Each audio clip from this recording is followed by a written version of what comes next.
berarti sekitar 15 hari kita nanti akan masuklah hari raya Idul Fitri. Siap-siap. Padahal ketika kita kembali masuk Idul Fitri, berarti kita mendapatkan sertifikat dari Allah kembalinya manusia kepada kefitrahan dan kesucian, di mana keberadaan manusia itu seperti bayi yang baru dilahirkan. Seperti bayi, bukan bayi. Mana mungkin bayi brewok. Nanti dia malam ini saya sampaikan Imam Al-Ghazali dalam kitab Ihya Ulumuddin membagi puasa itu ada 3 tingkatan. Pertama, puasa orang awam. Kedua, puasa orang khawas. Dan ketiga, puasa orang khawasul khawas. Puasa orang awam disebut puasa syariat. Puasa orang khawas disebut puasa tarekat. Puasa khawasul khawas disebut dengan puasa hakikat.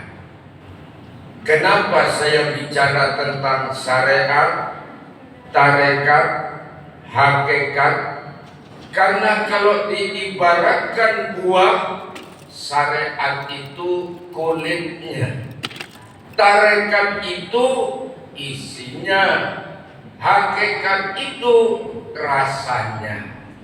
Maka kalau mau tahu rasa, nikmati isi buah itu.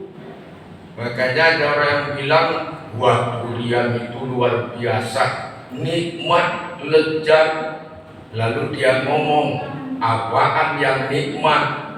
Saya makan udah terasa sepat apa itu? Kelat.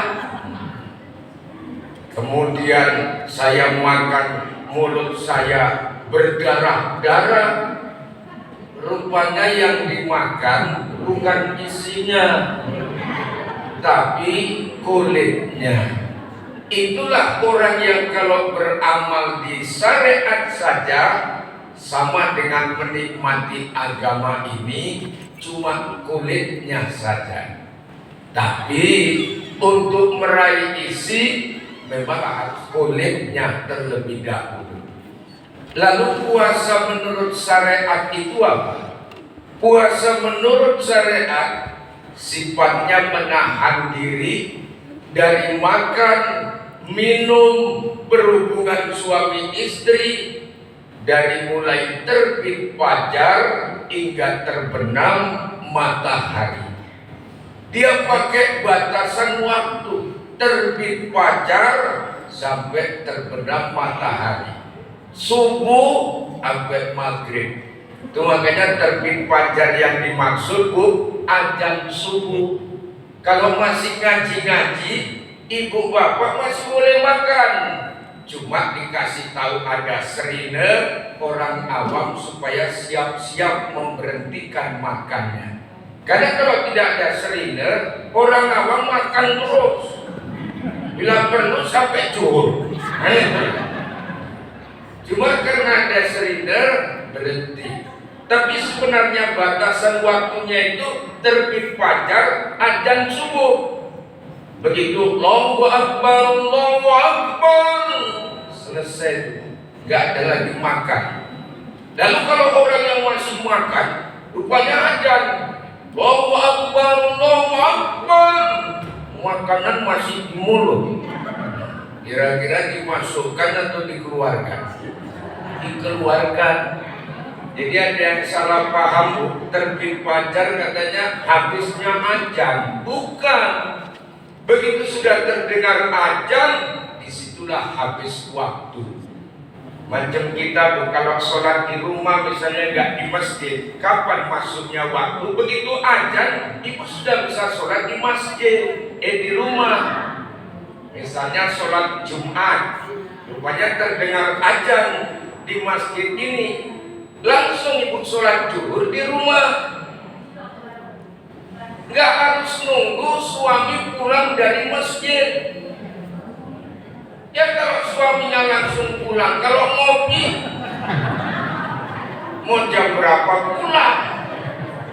Nah, jadi yang sholat zuhur bila ia menunggu orang pulang sholat Jumat, laki-laki yang berhalangan sholat Jumat.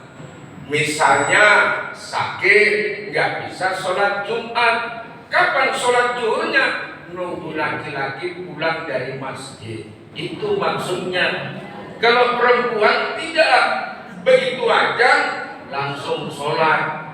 Ya Bu, nggak usah nunggu laki-laki pulang atau nggak usah nunggu suami ibu pulang dari masjid. Ya kalau ada suaminya, kalau nggak ada, siapa yang mau ditunggu? Kan gitu. Ini puasa awam, terbit fajar sampai terbenam matahari. Ibu misalnya apa itu bahasanya, bangunnya kesiangan, bahasa Spanyolnya keringan. Kan itu ya Bu. Seandainya ibu kesiangan, rupanya masih ngaji-ngaji di masjid, makan aja Bu. Rupanya begitu dibuka pintu, ngaji zuhur rupanya. Udah batal itu namanya puasa. Orang tidur tadi. Terbit fajar hingga terbenam matahari. Itu makanya kita di puasa ini dididik walaupun makanan itu halal, tapi waktu itu jadi haram kita memakan kita puasa. Yang halal saja kita disuruh menunggu. Artinya apa? Boleh dimakan tapi ada waktunya. Kapan tuh? Ba'da maghrib. Tempe halal, tapi kapan? Ba'da maghrib. Tahu halal, kapan? Ba'da maghrib. Bahkan maaf, istri kita pun itu halal, tapi kapan? Ba'da traweh. Kalau malah kasum itu makan minum dulu, tentang apa-apa itu menyangkut tentang batasan waktu syariat. Puasanya cuma nahan haus, nahan lapar, nahan hubungan suami istri. Ini tingkatannya masih tingkatan SD. Naik ke tingkatan SMP, puasa tarekat. Apa itu puasa tarekat? Dia bukan hanya menahan haus dan lapar saja, tapi dia juga menahan anggota tubuhnya jangan sampai melakukan perbuatan-perbuatan maksiat.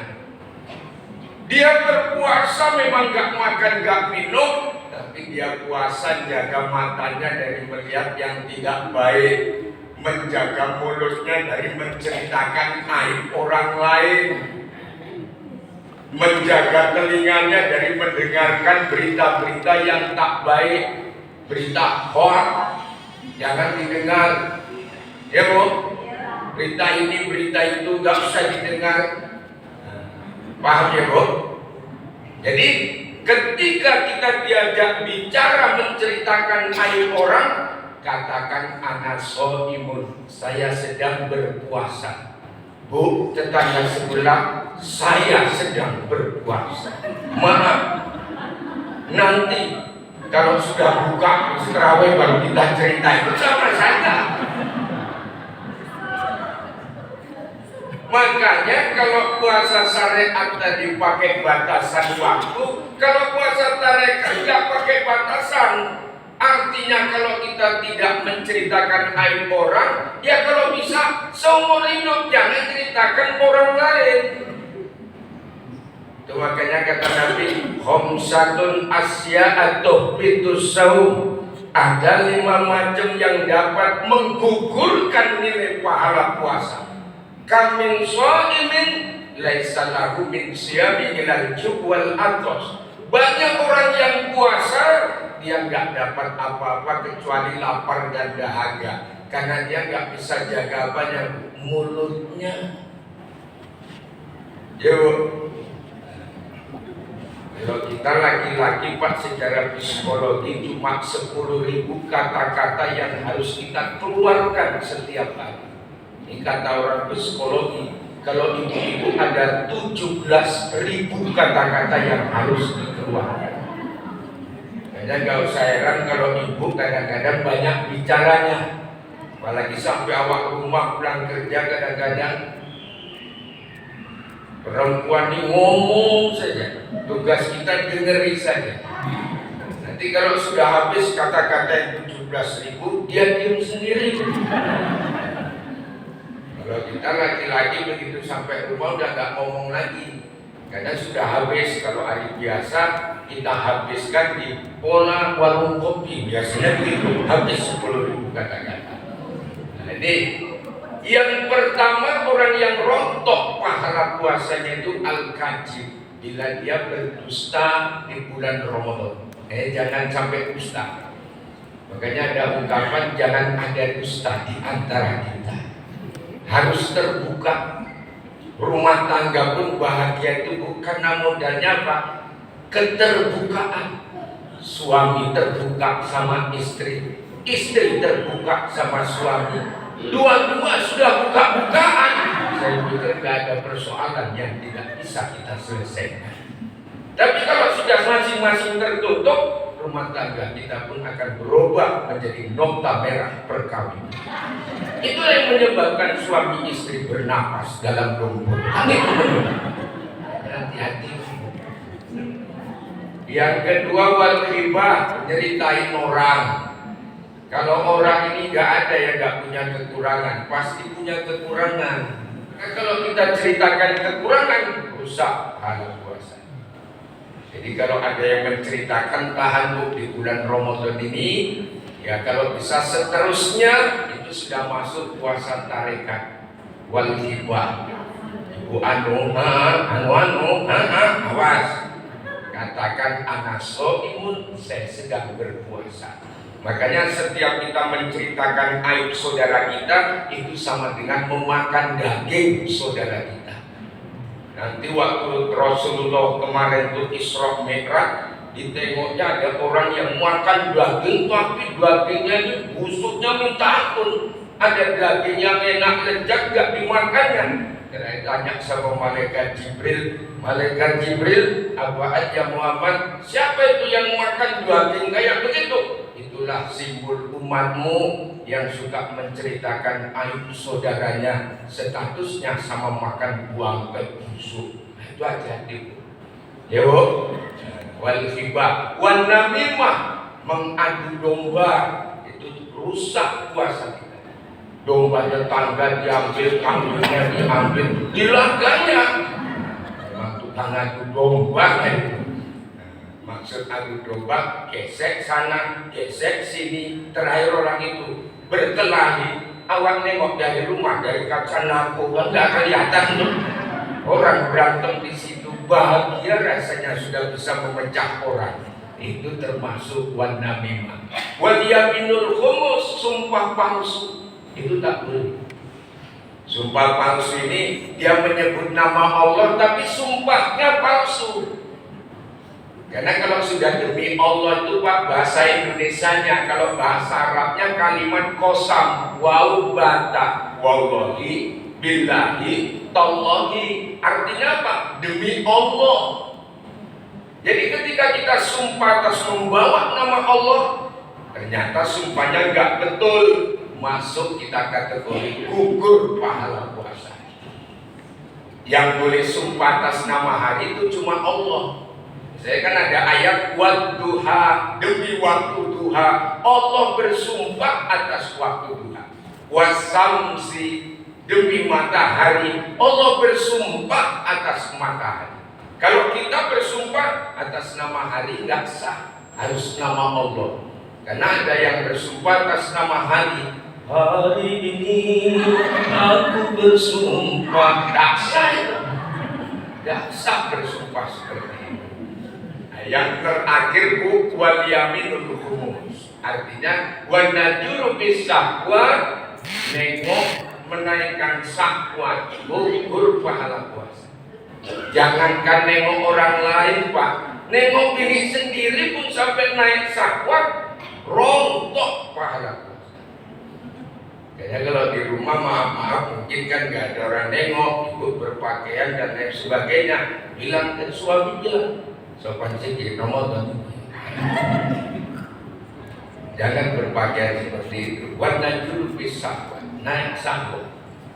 Makanya puasa ini identik meredam nafsu kita. Kalau nafsu itu nggak boleh dimatiin, dia cuma boleh dikendalikan. Kalau diibaratkan kuda macam kuda liar, itulah nafsu. Supaya kuda itu bermanfaat, kendalikan sehingga bisa kita naiki, bisa mencapai kepada satu tujuan. Jangan dimatikan nafsu. Nanti ibadah kita pun nggak selera, ibu nggak terawih, nggak ada nafsu. Maka nafsu tidak boleh dimatikan, ya hanya boleh dikendalikan. Pakai apa kendalikannya? Pakai iman. Yo, nah, inilah gambarannya. Kalau puasa orang hakikat ilahi anta maksudi waridoka matnuri, hanya mencapai keriduan Allah, gak ada yang lain. Ini kalau di kitab hikam, makam seseorang itu, tingkatan seseorang itu ada asbab, ada tajrid. Asbab itu dia cari rezekinya harus kerja baru dapat. Tapi tajrid tak perlu mencari, sudah ada uang datang. Macam tuan guru kan pernah waktu ngajar, aku yang belakang sajadah, dia duduk di situ waktu ngajar. Istrinya ngomong, bang, uang belanja bang, dibuka sajadah, sudah ada uang belanja. Dalam hati siapa yang naruh di situ? Itulah kalau sudah tingkatan tajrid. Semalam Ramadan aku jujur mau habis. Buka sajadahku masih kosong, nggak dapat. Yang semalam itu lebih sedap lagi, Bu. Udah ke malam ketiga aku cikir sampai malam, agak gerak-gerak saja. Sudah mulai nyampe lah ini kan gitu. Begitu saya buka, sejak kejepit rupanya astagfirullah. Memang ini nggak bisa diciptakan, datang dengan sendirinya. Yang penting cikir adalah kalimat tauhid la ilaha illallah, itu perbanyak di bulan Ramadan. Oke, thank you very much. Terima kasih banyak. Ini sajalah kajian kita sampaikan. Kita akan melaksanakan sholat tarawih. Semoga sholat tarawih kita nantinya diterima oleh Allah Subhanahu wa Ta'ala. Terima kasih atas segala perhatian. Mohon maaf segala kekurangan. Billahi hidayah wa taufiq. Wallahu muwaffiq ila aqwamit thoriq. Assalamualaikum warahmatullahi wabarakatuh.